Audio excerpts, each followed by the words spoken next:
Yes तो hello everyone, Rahul है और आज हम Arushi Hemraj murder mystery case के बारे में बात करने वाले हैं। ये दुनिया की सबसे उलझी हुई और रहस्यमयी मर्डर मिस्ट्री है। जब अरुषि और हेमराज की मौत की खबर आई तो सबसे पहले सवाल ये उठा कि इन दोनों को किसने मारा और क्यों मारा। इस केस में कमाल की बात यह है कि अब तक दर्जनों पुलिस, 2 सीबीआई की टीम जांच कर चले गए। सालों तक मामला अदालत में चला, मगर सवाल आज भी वही है कि अरुषि हेमराज की मर्डर किसने और क्यों की। इस केस को जितनी ही गहराई से जांच की गई उतनी ही कहानियां निकलकर हम लोगों के सामने आई, जिससे केस उलझता ही चला गया। भले ही सवाल वही हो, मगर इन सवालों को खोजबीन के दौरान कई ऐसे वाकया से आमना सामना होता है जो इन सवालों का जवाब भले ही आधा अधूरा देते हैं, मगर देते जरूर हैं। यहाँ पर मैं आप लोगों को अरुषि से जुड़ी कई सारी इम्पोर्टेंट बातें बताने के साथ अरुषि और हेमराज की हत्या के उन संभावित कारणों के बारे में बताएंगे जो या तो गढ़ी गई या जांच के दौरान निकलकर सामने आई। अरुषि हेमराज हत्याकांड नोएडा के सेक्टर 25 में स्थित जलवायु अपार्टमेंट के मकान संख्या L32 में घटित थी। ये घर राजेश और नूपुर तलवार की थी। डॉक्टर राजेश तलवार एक डेंटिस्ट थे जो अपनी पर्सनल क्लिनिक चलाने के साथ साथ फोर्टिस अस्पताल में भी काम किया करते थे। अरुषि तलवार नूपुर और राजेश तलवार की इकलौती बेटी थी। अरुषि की उम्र मर्डर के वक्त करीबन 14 वर्ष थी। इनके अलावा घर में एक करीबी नौकर था जिसका नाम हेमराज था। हेमराज नेपाल का रहने वाला था। हर दिन की तरह 15 मई 2008 को अरुषि तलवार 6 बजे उठी और स्कूल जाने की तैयारी में लग गई। हेमराज अरुषि के लिए नाश्ता बनाने लग गया। नूपुर अरुषि की तैयारी में लग गई। 15 मई को अरुषि जल्दी से जल्दी स्कूल पहुंचना चाहती थी क्योंकि 16 मई के बाद स्कूल में गर्मियों की छुट्टी होने वाली थी। इसी वजह से अरुषि की जन्मदिन 24 मई की आती थी, मगर वह अपनी जन्मदिन 16 मई को ही मनाने की फैसला करती है ताकि उसके दोस्त सब भी उसके बर्थडे पार्टी में शामिल हो सके। अरुषि के स्कूल जाने के बाद अरुषि के माता पिता यानी कि राजेश तलवार और नूपुर तलवार अपने अपने काम के लिए निकल गए और फिर सब शाम के वक्त एक साथ घर में जमा हुए। रात के करीबन 10 बजे राजेश, अरुषि, नूपुर एक साथ खाना खाए। खाना खाने के बाद ये सभी अपने अपने कमरे में चले गए। हालांकि थोड़ी देर बाद राजेश और नूपुर तलवार अरुषि के कमरे में गए और थोड़ी देर अरुषि की बर्थडे पार्टी के बारे में चर्चा की। साथ ही बेटी को सरप्राइज के तौर पे जन्मदिन से पहले ही एक डिजिटल कैमरा गिफ्ट किया। वैसे तो राजेश तलवार अरुषि को ये कैमरा उसकी असल बर्थडे डेट 24 मई को देने वाले थे, लेकिन नूपुर ने राजेश को उसी रात बेटी को कैमरा गिफ्ट करने के लिए कहा। कैमरा मिलते ही अरुषि ने एक के बाद एक कई सारे फोटोज खींची। अरुषि ने अपने कैमरे से आखिरी फोटोज 10:10 पे खींची। अरुषि इस समय अपनी तस्वीरें लेने के साथ साथ अपने माता पिता के कई सारे तस्वीरें खींची। बेटी को कैमरा गिफ्ट करने के बाद राजेश तलवार अपने कमरे में चले गए। वहीं अरुषि कैमरे को साइड में रखकर सोने चली गई। इसी रात 11 बजे के आसपास राजेश तलवार अपनी पत्नी नूपुर तलवार को अरुषि के कमरे में रखे इंटरनेट राउटर को ऑन करने के लिए कहा। जब नूपुर अरुषि के कमरे में राउटर ऑन करने के लिए गई तो उस समय अरुषि एक नोवेल बुक पढ़ रही थी। वहीं नूपुर कमरे में रखे राउटर को ऑन कर चुपचाप कमरे से बाहर चली आई। जांच के मुताबिक राजेश ने आखिरी बार 12:08 पे इंटरनेट यूज किया और सो गया। नूपुर और राजेश के कमरे के बगल में ही अरुषि का कमरा था। इसके अलावा घर में एक और शख्स रहता था, वो था घर का नौकर हेमराज। हेमराज का कमरा घर के अगले हिस्से में था। हेमराज का कमरा ऐसा था कि उसके घर के दरवाजे से बाहर भी जाया जा सकता था और उसके दीवार की तरफ दूसरे दरवाजे से घर के अंदर भी जाया जा सकता था, यानी कि घर के मेन गेट को खोले बगैर भी हेमराज की कमरे की मदद से घर के अंदर और बाहर भी जाया जा सकता था। जब 15 से 16 मई की रात घर के सारे सदस्य सो गए तो इस घर में एक ऐसा वाकया का अंजाम दिया गया जिसने देश को हिलाकर रख दिया, जो आज तक की अनसुलझी कहानी और मिस्टीरियस रात बनकर रह गई। अब तारीख बदलकर हो चुकी थी 16 मई 2008। हर दिन की तरह घर की मेड भारती मंडल सुबह 6 बजे राजेश तलवार के घर पे आ गई थी। हर दिन की तरह वहाँ घर की बेल बजाई। भारती को यहाँ पर नौकरी किए सिर्फ 6 दिन ही हुए थे। वहाँ जब भी काम करने के लिए आती और घर का पहला बेल बजाती तो हेमराज घर का दरवाजा खोल देता था, मगर आज जब भारती ने बेल बजाई तो घर का कोई भी सदस्य बाहर नहीं आया।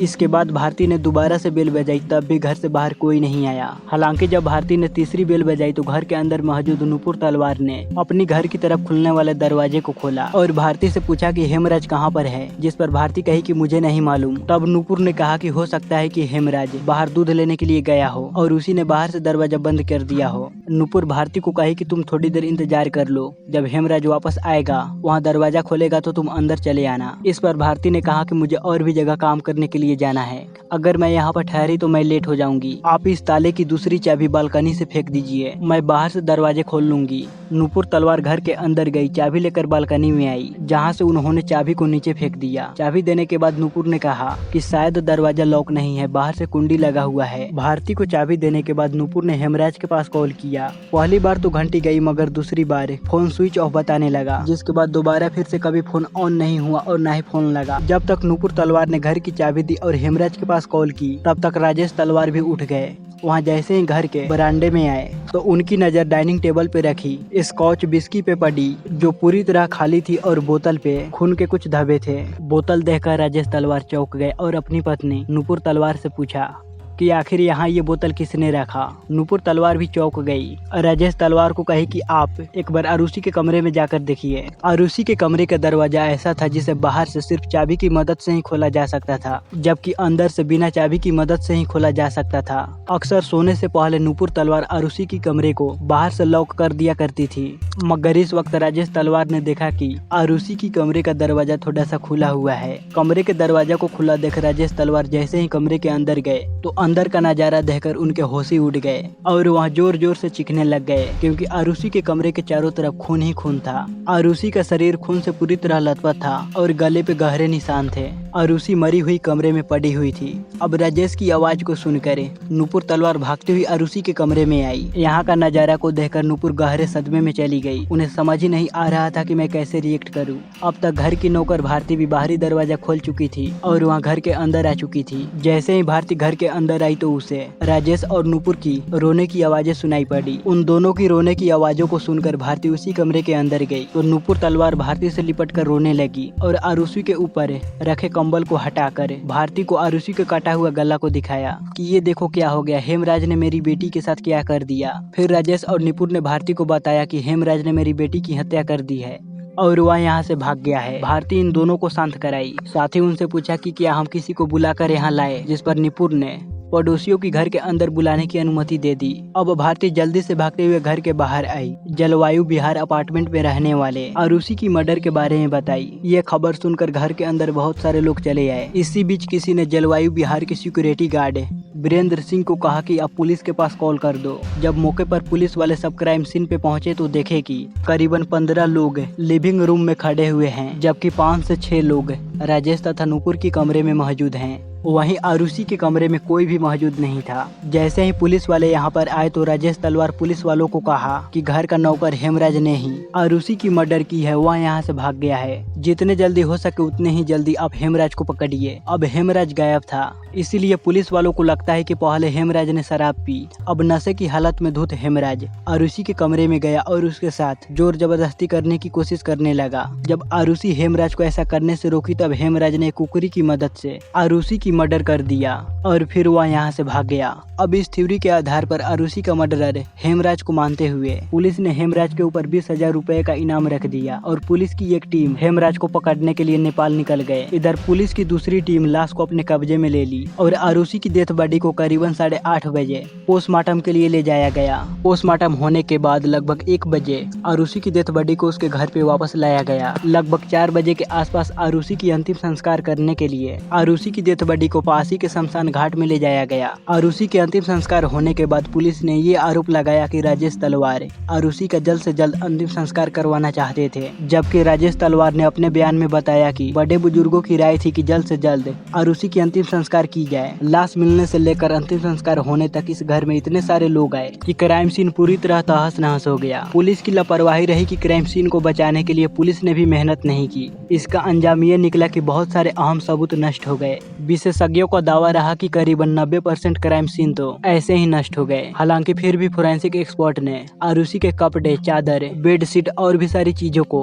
जांच के लिए फोरेंसिक लैब भेज दिए। इसके बाद दीवारों तथा विस्की की बोतल से खून की सैंपल को बरामद किया गया। वहीं बड़े पैमाने पे घर के अंदर से फिंगरप्रिंट्स को उठाया गया। घर के अंदर जांच के दौरान पुलिस वालों की नजर छत पे जा रही सीढ़ी पे पड़ी, जिस पर कई जगह खून के निशान थे। फ्लोर पे भी खून के निशान थे। इन खून की धब्बों को पीछा करते हुए पुलिस वाले जब ऊपर बढ़ते गए तो उन्होंने देखा कि छत पे जाने वाले दरवाजे पे ताला लगा हुआ है। इस पर उनमें से एक पुलिस वाला राजेश तलवार से इस दरवाजे की चाबी भी मांगी। चाबी की नाम को सुनकर राजेश तलवार अपने कमरे के अंदर चले गए और बहुत देर कमरे के अंदर ही रहे। पुलिस वालों ने जब दोबारा से दरवाजे की चाबी मांगी तो राजेश तलवार पुलिस वालों को ही ऊपर गुस्सा होने लगे और बोलने लगे कि आप यहाँ छत पे जाने में समय बर्बाद कर रहे हैं। उधर कातिल कहीं अब तक भाग भी जाएगा, जाकर पहले कातिल को पकड़ो। राजेश की बातें सुनने के बाद पुलिस वाले सब छत पे जाने का मन बदल देते हैं और हेमराज को पकड़ने की प्रक्रिया में काफी तेजी हो गई। उधर 17 मई 2008 को राजेश तलवार और नुपुर तलवार अपनी बेटी आरुषि तलवार की अस्थियों को विसर्जित करने के लिए हरिद्वार निकल गए। इधर 17 मई को भी पुलिस वालों का घर के अंदर आना जाना लगा रहा। इसी बीच घर के अंदर रिटायर पुलिस ऑफिसर के गौतम आए। जब के गौतम छत पे जाने वाले सीढ़ी पे खून के धब्बे को देखे तो उन्होंने भी इस दरवाजे की ताले की चाबी खोजी। चाबी जब नहीं मिली तब पुलिस वाले इस ताले को तोड़ दिए। इसी के बाद सुबह 10 बजे छत पे जाने वाले दरवाजे की ताले को तोड़ा गया। अब जांच अधिकारी छत पर आए और छत की नजारों को देखकर हर कोई हिल गया, मानो उनको पैरों तले जमीन निकल गई हो। यहाँ पर एक डेथ बॉडी पड़ी हुई थी और इस डेथ बॉडी के गले पर वैसा ही निशान था जैसा निशान आरुषि के गले पर था। लाश को देखने के बाद पुलिस वाले सब घर में मौजूद राजेश तलवार की भाई को बुलाकर इस डेथ बॉडी की पहचान करने के लिए बोला, लेकिन राजेश तलवार की भाई नहीं पहचान पाए कि आखिर ये डेथ बॉडी है किसकी। हरिद्वार के लिए निकले राजेश और नुपुर तलवार के पास भी कॉल किया गया और उन्हें जल्द से जल्द घर आने के लिए कहा गया। वापस आने पर राजेश तलवार भी इस डेथ बॉडी को नहीं पहचान पाए कि आखिर छत पे पड़ा ये डेथ बॉडी है किसकी। हालांकि पुलिस वालों ने शक के आधार पर कहा कि क्या ये डेथ बॉडी हेमराज की है, जिस पर राजेश तलवार कहे कि मैं यकीन के साथ तो नहीं कह सकता कि ये हेमराज की डेथ बॉडी है। इसके बाद हेमराज के दोस्तों को पहचान करने के लिए बुलाया गया और उन लोगों ने पहली नजर में ही कंफर्म कर दिया कि ये डेथ बॉडी हेमराज की ही है। यानी कि अब तक जिस हेमराज को पुलिस आरुषि की कातिल मानकर ढूंढ रही थी उसकी लाश खून में डूबी हुई छत पे पड़ी हुई थी। अब पुलिस वालों के सामने सबसे बड़ी चुनौती ये थी कि आखिर इन दोनों की कातिल कौन है। अब जांच कर रहे पुलिस की टीम दो भागों में बट गई। एक टीम ने अपने थ्योरी के आधार पर घर में मौजूद राजेश और नुपुर तलवार को, उनकी बेटी आरुषि तलवार और नौकर हेमराज को उनके कातिल मानने लगे, जबकि पुलिस की दूसरी टीम ने हेमराज के दोस्तों पे शक जताया। अपनी शुरुआती इन्वेस्टिगेशन में पुलिस ने हेमराज की दोस्त विष्णु शर्मा को सस्पेक्ट मानते हुए जांच आगे बढ़ाई। पहले विष्णु शर्मा ही राजेश तलवार के यहाँ काम किया करता था, मगर जब वहाँ छुट्टी पे घर चला गया तो राजेश तलवार ने हेमराज को परमानेंटली जॉब पे रख लिया। विष्णु को जॉब से निकाल दिया गया था, इसीलिए पुलिस वालों ने शक जताया कि नौकरी जाने की वजह से विष्णु शर्मा ने हेमराज का मर्डर कर दिया और इस मर्डर की वाकया को आरुषि ने देख ली होगी, इसीलिए विष्णु शर्मा ने आरुषि को भी मार डाला। इसके बाद पुलिस वाले सब विष्णु शर्मा को हिरासत में ले लिया और उसे पूछताछ करना स्टार्ट कर दिए। मगर कुछ ही जांच के दौरान ये कंफर्म हो गया कि मर्डर वाली रात विष्णु शर्मा इंडिया में नहीं बल्कि वहाँ नेपाल में था। अब तक दो लोगों पे कातिल होने का शक जताया गया, पहला हेमराज जिसका खुद मर्डर हो गया है और दूसरा विष्णु शर्मा जो कि उस रात नेपाल में था। यानी कि अब पुलिस को एक नई कातिल की तलाश थी। अब पुलिस की टीम जिसे कातिल मानना शुरू कर दिया उस पर तो एक बार किसी को यकीन करना बहुत ही ज्यादा मुश्किल था। पुलिस की जांच अलग चल रही थी, वहीं मीडिया वालों की इस केस पे काफी ज्यादा कवरेज थी। दिन रात न्यूज़पेपर से लेकर टीवी चैनल्स पे आरुषि और हेमराज के मर्डर वाले ही न्यूज चल रहे थे। उन खबरों में कुछ चैनल्स पे आरुषि के माता पिता पर भी शक जताया गया और अब यहीं से पुलिस को एक नई सस्पेक्ट मिल गई। पुलिस ने 23 मई 2008 को आरुषि के माता पिता राजेश तलवार और नुपुर तलवार को पहली बार पुलिस स्टेशन बुलाया पूछताछ करने के लिए। यहाँ से राजेश को लोकल मजिस्ट्रेट के पास ले जाया गया, फिर उन्हें वहाँ से गिरफ्तार कर डासना जेल भेज दिया गया। इसके बाद पुलिस वाले सब आरुषि हेमराज मर्डर केस के बारे में पहली बार डिटेल्स प्रेस कॉन्फ्रेंस की और इस प्रेस कॉन्फ्रेंस में पुलिस वाले सब एक ऐसा दावा किया जिसे सुनकर हर किसी के होश ही उड़ गए। Inspector general of police Gurudarshan Singh ने 23 मई को ये दावा किया कि पूछताछ में खुलासा हुआ है राजेश तलवार का एक्स्ट्रा अफेयर अनीता दुरानी के साथ चल रहा था। इस वाकया के बारे में आरुषि की दोस्त अनमोल ने आरुषि की सारी सच्चाई के बारे में बताई।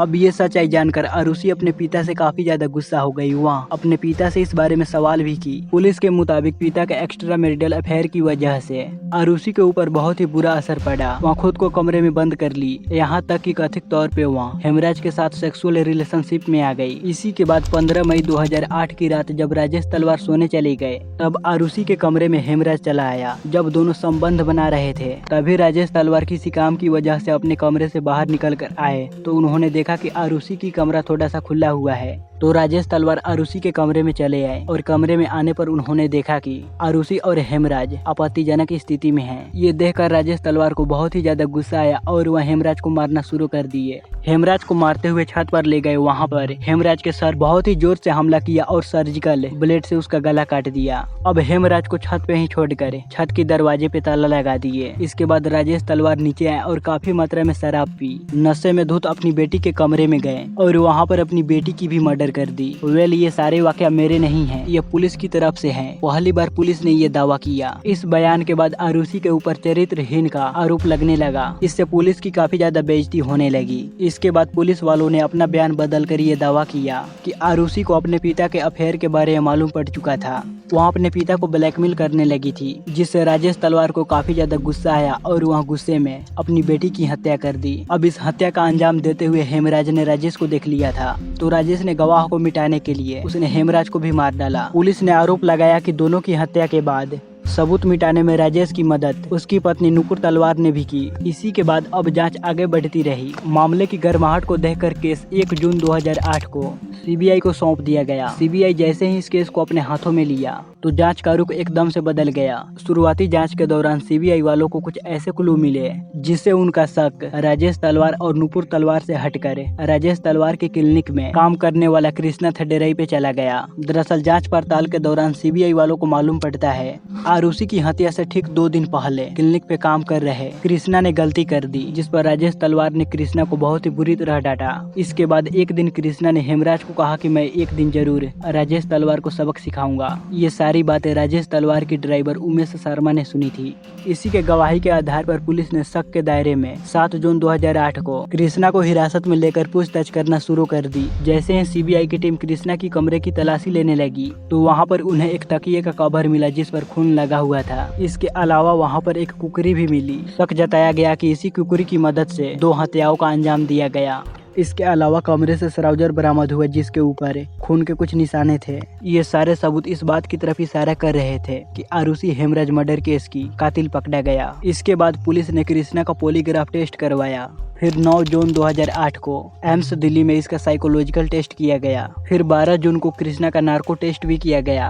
नार्को टेस्ट तथा पॉलीग्राफ टेस्ट के आधार पर 13 जून 2008 को सीबीआई का टीम कृष्णा को गिरफ्तार कर लिए। नार्को टेस्ट के दौरान कृष्णा ने अपने दोस्त राजकुमार का नाम लिया था। राजकुमार राजेश तलवार के यहाँ घरेलू नौकर के तौर पे काम किया करता था। राजकुमार का नाम आते ही पुलिस वाले 27 जून को राजकुमार को हिरासत में ले लिए और फिर राजकुमार का भी polygraph test, psychological assessment, brain mapping तथा नार्को टेस्ट किया गया। इन सभी के आधार पर 27 जून 2008 को सीबीआई ने राजकुमार को गिरफ्तार कर लिया। ये आरुषि हेमराज केस में दूसरी गिरफ्तारी थी। सीबीआई तीसरी गिरफ्तारी 30 जून 2008 को विजय मंडल उर्फ शंभू नाम के शख्स को की। विजय मंडल आरुषि तलवार की पड़ोसी पुनीत टंडन के यहाँ काम करता था। अब तक पुलिस 3 शख्स को गिरफ्तार कर चुकी थी और शायद ये इत्तेफाकी था। ये तीनों नेपाल के रहने वाले थे और आसपास रहकर नोएडा में ही काम कर रहे थे। इन तीनों की गिरफ्तारी के बाद इन तीनों के साथ लंबी पूछताछ की जाती है और सीबीआई प्रमुख अरुण कुमार की ओर से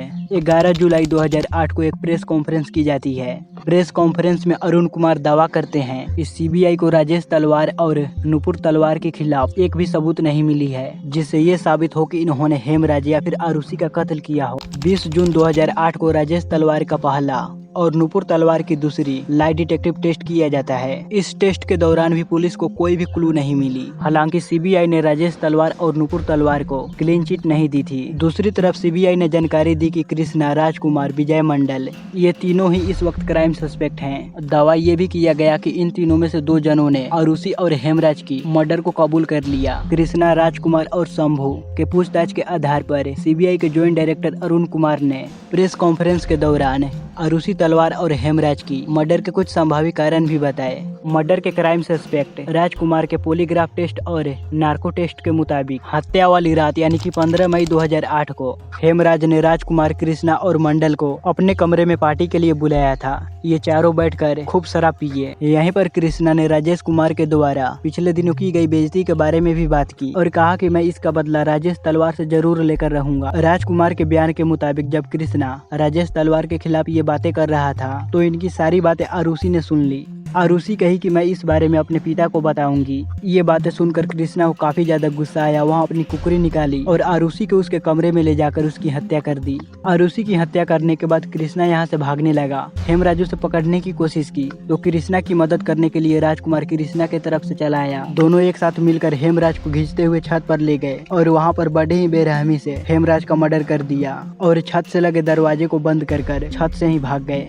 हत्या के दूसरे क्राइम सस्पेक्ट कृष्णा के मुताबिक शराब पीने के बाद कृष्णा और राजकुमार दोनों एक साथ आरुषि के कमरे में दाखिल हुए। यहाँ राजकुमार ने आरुषि के साथ गलत करने की कोशिश की। बचाव में आरुषि अपने हाथ पांव चलाने लगी। इससे गुस्सा होकर कृष्णा अपनी कुकरी निकाली और आरुषि को वहीं मार डाला। इन दोनों को ऐसा करते हुए हेमराज ने देख लिया, जिसके बाद ये दोनों हेमराज को खींचते हुए छत पर ले गए और वहाँ हेमराज को खत्म कर छत से ही भाग गए। ये तो कृष्णा का पहला बयान था। जब कृष्णा का नार्को टेस्ट किया गया तो दूसरे बयान के मुताबिक पीने के बाद राजकुमार और विजय मंडल आरुषि के कमरे में चले गए, जहां पर राजकुमार और विजय मंडल दोनों आरुषि के साथ जबरदस्ती करने की कोशिश की और जब आरुषि ऐसा करने से माना करने लगी तब तो शंभू मंडल ने सीधे आरुषि के सर पर बहुत ही जोर से हमला किया और राजकुमार ने एक कुकरी से आरुषि की हत्या कर दी। इसके बाद कृष्णा, विजय मंडल और राजकुमार ये तीनों हेमराज को लेकर छत पर आए और यहाँ हेमराज को मारकर यहाँ से भाग गए। जब तीसरी बार कृष्णा से पूछताछ किया गया तब राजकुमार सबसे पहले आरुषि की कमरे की तरफ बढ़ा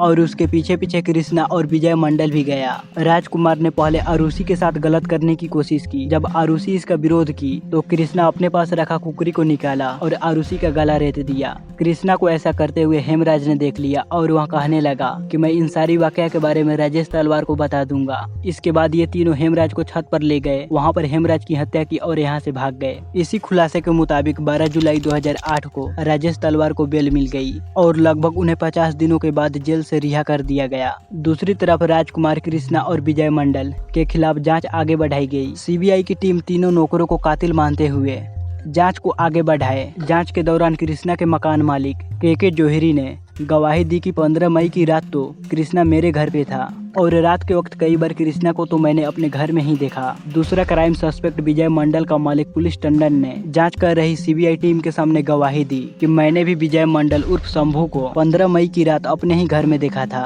और उस रात वहाँ घर से बाहर भी नहीं गया था। तीसरे क्राइम सस्पेक्ट राजकुमार के एम्प्लॉय अनीता दुरानी ने गवाही दी कि राजकुमार 15 मई की रात 12:30 बजे मेरे ही घर पर था। जलवायु बिहार अपार्टमेंट में कम से कम उस रात 6 गार्ड ड्यूटी पर थे। 6 गार्डों में से किसी ने भी ये पुष्टि नहीं की कि राजकुमार, विजय मंडल और कृष्णा किसी ने भी उस अपार्टमेंट में दाखिल हुआ था। इतना ही नहीं, जब जांच और आगे बढ़ी तो मालूम पड़ा कि इन तीनों का डीएनए राजेश तलवार के घर से जो सैंपल बरामद हुए वो इन तीनों से मैच नहीं हो रहे थे। इतना ही नहीं, इन तीनों का फिंगरप्रिंट्स भी राजेश तलवार के घर पर कहीं भी नहीं मिला। इसके अलावा कृष्णा के पास से सीबीआई की टीम ने जो कुकरी बरामद की थी और उस पर जो खून का निशान होने का दावा किया गया था वो खून इंसानों का था ही नहीं। मामला जब और आगे बढ़ा तो सच्चाई निकलकर सामने आई कि सीबीआई की टीम इन तीनों नौकरों को आरुषि हेमराज मर्डर वाली बात को कबूल करने के लिए कहा था। नार्को टेस्ट में इन लोगों ने जो कुछ भी मर्डर से रिलेटेड बातें बताए वो सब पहले ही इनके दिमाग में एक कहानी के रूप में बहुत ही अच्छे से इनके दिमाग में बैठा दिए गए। अभी जांच चल ही रही थी कि सितंबर 2008 में अब तक आरुषि हेमराज हत्याकांड की जांच कर रहे सीबीआई टीम को हटाकर नई सीबीआई टीम को सौंप दी गई। सीबीआई के पुराने टीम जिन तीनों को क्राइम सस्पेक्ट मानकर जांच कर रही थी उन तीनों को सितंबर 2008 में सबूत कमी होने की वजह से इन तीनों को रिहा कर दिया गया। रिहा होने के बाद विजय मंडल ने ये दावा किया कि सीबीआई टीम ने हमें दिमागी और शारीरिक रूप से हमें काफी ज्यादा टॉर्चर किए। सीबीआई की नई टीम की गठन एसपी नीलम किशोर के नेतृत्व में किया गया तथा एडिशनल एसपी एजीएल कॉल को इन्वेस्टिगेशन ऑफिसर बनाया गया। सीबीआई की टीम ने फिर से नए सिरे से जांच करना स्टार्ट कर दी और पूछताछ की शुरुआत आरुषि के पोस्टमार्टम किए गए डॉक्टरों से की। पूछताछ के दौरान डॉक्टर सुनील दोहरा और नरेश राज ने नया खुलासा करते हुए कहा कि आरुषि के पोस्टमार्टम के दौरान हमने देखा कि आरुषि की हाईमैन क्षतिग्रस्त थे तथा ऐसा लग रहा था कि कत्ल करने के बाद आरुषि के प्राइवेट पार्ट को बहुत ही अच्छे तरीके से साफ किया गया था। दूसरी तरफ नरेश राज ने सीबीआई के सामने गवाही दी कि हेमराज के सूजे हुए प्राइवेट पार्ट इस बात की गवाही दे रही थी कि अंतिम समय में हेमराज सेक्सुअल इंटरकोर्स में शामिल था। अक्टूबर 2009 में क्राइम सीन को फिर से रिक्रिएट किया गया और सीबीआई की नई टीम ने दावा किया कि आरुषि की मर्डर के बाद आरुषि की कमरे की हालत लोगों लोगों ने देखी थी दरअसल वो बनाई गई थी और चीजों को अपने मुताबिक रखा गया था और फिर लोगों को आरुषि की हत्या की खबर दी गई। जांच में ये भी खुलासा हुआ कि जिस समय आरुषि का पोस्टमार्टम हो रहा था उसी समय आरुषि के पिता राजेश तलवार ने अपने एक रिश्तेदार के यहाँ कॉल किया जिसकी पहचान एक रिटायर आला पुलिस ऑफिसर से थी। उन्होंने किसी अनजान शख्स के पास कॉल किए और फिर उस अनजान शख्स का फोन पोस्टमार्टम कर रहे डॉक्टर के पास आया। कथित तौर पे ये कहा गया कि राजेश तलवार ने ये फोन डॉक्टरों के पास पोस्टमार्टम रिपोर्ट में कहीं भी आरुषि की रेप होने की बात या फिर प्राइवेट पार्ट में कोई भी सीमन मिलने की बात पोस्टमार्टम रिपोर्ट में न करवाने के लिए कहा था। सीबीआई की नई टीम ने आरुषि के सर पे लगे चोट का एनालिसिस कर अंदाजा लगाया ये चोट हो ना हो वुल्फ क्लब से की गई है क्योंकि जख्म का निशान एक ट्रायंगुलर शेप में था। जांच के दौरान पुलिस ने राजेश तलवार के घर से गोल्फ क्लब का पूरा सेट भी बरामद किया जिसमें सीबीआई की ओर से ये दावा किया गया कि गोल्फ क्लब 5 नंबर से आरुषि और हेमराज के सर पे वार किया गया जिससे इन दोनों की मौत हो गई।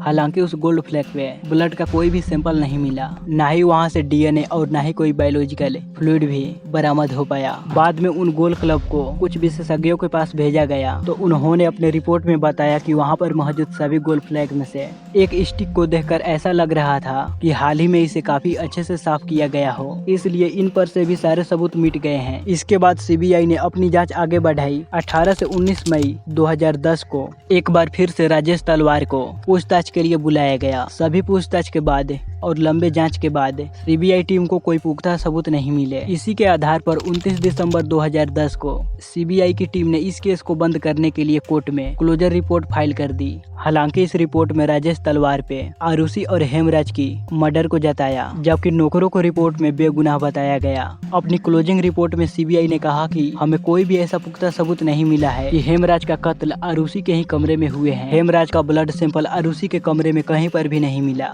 इसके अलावा राजेश तलवार और नुपुर तलवार के कपड़ों से भी कोई भी ब्लड का सैंपल नहीं मिला। सीबीआई टीम को हत्या में इस्तेमाल किए गए हथियार कभी नहीं मिले। हालांकि रिपोर्ट में सीबीआई ने दावा किया कि जैसा कट हेमराज और आरुषि के गले पर था उसे देखकर ऐसा लग रहा था कि किसी प्रोफेशनल ने सर्जिकल ब्लेड से ही किया है।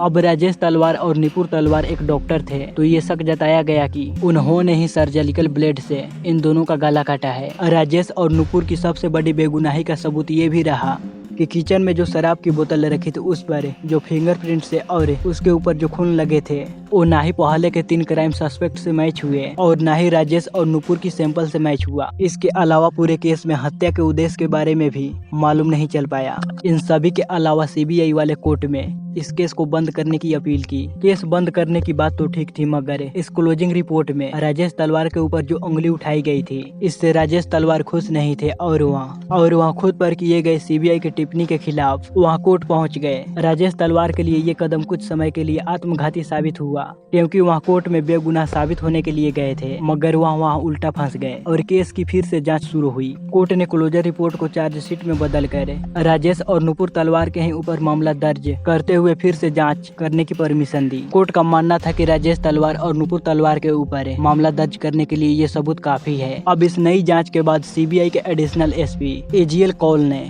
आरुषि हेमराज हत्याकांड की एक नई थ्योरी पेश की। सीबीआई के मुताबिक 15 से 16 मई की रात राजेश तलवार जब अपने कमरे में सो रहे थे तो उन्हें कुछ आवाज सुनाई पड़ी। आवाज को सुनकर वो अपने कमरे से बाहर आए, हेमराज की कमरे के तरफ गए और कमरे में देखे कि हेमराज नहीं है। फिर उन्होंने ध्यान दिया तो समझ आया कि आवाज तो आरुषि की कमरे से आ रही है। इसी के बाद उन्होंने हेमराज के कमरे में रखे कॉल्फ स्टिक को अपने हाथों में लिया और दौड़ते हुए आरुषि के कमरे में पहुंचे। यहाँ पर देखे कि हेमराज और आरुषि एक दूसरे के साथ इंटीमेट हो रहे हैं। हेमराज और आरुषि को इस हालत में देखकर राजेश तलवार को काफी ज्यादा गुस्सा आया और वहाँ काफी जोर से गोल्फ स्टिक हेमराज के सर में दे मारा। पहली बार में हेमराज लटखड़ाने लगा। राजेश तलवार जब दूसरी बार गोल्फ स्टिक चलाई तब तक हेमराज वहां से नीचे गिर चुका था और वो गलती से गोल्फ स्टिक आरुषि के सर में जा लगी। अब दोनों के सर पे काफी जोर से वार किया गया था, इसी वजह से दोनों की जान चली गई। अब ये शोर शराबे के हल्ले को सुनकर बगल के कमरे में सो रही नुपुर तलवार के भी नींद खुल गई और वो भी कमरे से भागती हुई आरुषि के कमरे में आई। यहाँ पर उन्होंने आकर देखा कि आरुषि और हेमराज मरे पड़े हुए हैं। अब नुपुर तलवार के पास कोई ऑप्शन नहीं था, इसलिए उन्होंने अपने पति के साथ मिलकर पहले हेमराज की डेथ बॉडी को एक चादर में लिपटा और ले जाकर छत पे रख दिया। यहीं पर हेमराज के गले को सर्जिकल ब्लेड से काटा गया और छत के दरवाजे पे ताला मार दिए। इसके बाद ये नीचे आए जहाँ पर इन दोनों ने आरुषि के गले को भी काट दिए और फिर कथित तौर पे आरुषि की प्राइवेट पार्ट को नुपुर तलवार ने बहुत ही बढ़िया से साफ किए, कपड़े ठीक किए और फिर राजेश ने आरुषि के गले को काट दिया ताकि इसे हत्या का रूप दिया जा सके। इसके बाद राजेश और नुपुर तलवार दोनों मिलकर यहाँ से खून के निशानों को मिटाना स्टार्ट कर दिए। साथ ही हत्या में इस्तेमाल हुए गोल्ड फिस्टी को भी छिपाया और सभी संभावित सबूत को यहाँ से मिटा दिया। इसके बाद राजेश तलवार अपने कमरे से निकलकर बाहर आए और घर में दाखिल होने वाले दरवाजे को बाहर से लॉक कर दिया और वहाँ से हेमराज के कमरे के दरवाजे से फिर से वहाँ घर के अंदर चले गए ताकि सुबह में ये दिखाया जा सके कि कोई बाहर से दरवाजे को लॉक कर दिया है। इसके बाद राजेश तलवार घर में रखी स्कॉच बिस्की पी और सुबह होने का इंतजार करने लगे। फिर सुबह हुई, घर में मेड आई और यहीं से प्लान के मुताबिक सब कुछ आगे बढ़ता चला गया। सीबीआई की इस नई थ्योरी और पेश किए गए सरकमस्टेंशियल सबूत को सही मानते हुए 25 नवंबर 2013 को राजेश और नुपुर तलवार को आरुषि और हेमराज की हत्याकांड का दोषी ठहराया गया।